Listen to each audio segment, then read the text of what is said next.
బుడమేరికి ఏదైతే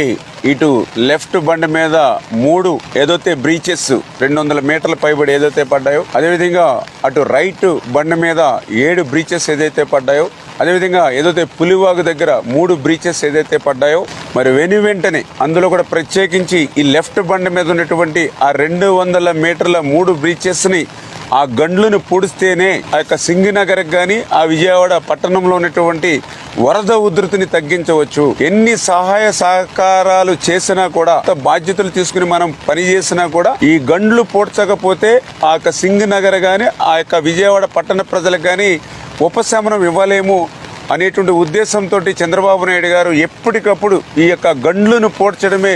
ధ్యేయంగా లక్ష్యంగా మాకు మానిటరింగ్ చేస్తూ, అదేవిధంగా నారా లోకేష్ బాబు గారు కూడా స్వయంగా ఈ గండ్ల దగ్గరికి వచ్చి ఆయన కూడా సూచనలు ఇవ్వడమే కాదు, ఏదైతే ఏజెన్సీలను కూడా ఎన్ని కాలుతో అంతమందిని పెట్టుకుని